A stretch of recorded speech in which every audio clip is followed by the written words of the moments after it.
Israeli फौज के फलस्तीनियों पर हमले इंसानियत के खिलाफ जुराइम है। फलस्तीनियों के साथ इजहार यकजहती करती हूँ।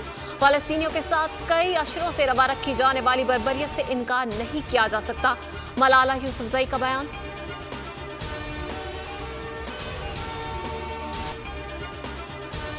Army chief general Qamar Javed Bajwa का लाइन ऑफ कंट्रोल का दौरा। सिपाह सालार ने अगले मोर्चों पर तैनात जवानों के साथ ईद मनाई।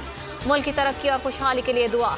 ISPR के मुताबिक सिपाह सालार ने कहा कि वक्त आ चुका है कि मकबूजा कश्मीर में इंसानी अलमियत का खात्मा किया जाए।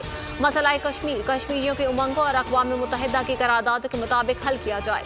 कश्मीरियों की जद्दोजहद को फरामोश नहीं कर सकते। पाक फौज कौम की तवक्कुआत पर पूरा उतरेगी। मीठी ईद पर मुंह मीठा।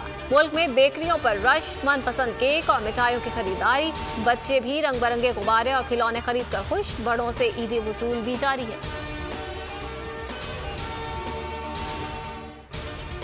वफाकी काबीना ने शहबाज शरीफ का नाम एग्जिट कंट्रोल लिस्ट में डालने की मंजूरी समरी सर्कुलेशन के जरिए दे दी। वज़ीर दाखिला शेख रशीद कहते हैं शहबाज शरीफ का नाम ECL में डाल दिया। किसी एक मुल्ज़िम के साथ खुसूसी सलूक नहीं हो सकता।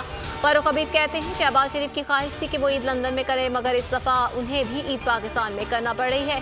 वज़ीर आज़म का वाज़ेह पैगाम है, करब टोले को NRO नहीं देंगे। और मुल्क में 24 घंटों के दौरान कोरोना से 126 अमवात, मजीद 3965 लोग वायरस से मुतासिर। NCOC के मुताबिक कोरोना के मुस्बत केसेस की शरह 8.35% रिकॉर्ड की गई।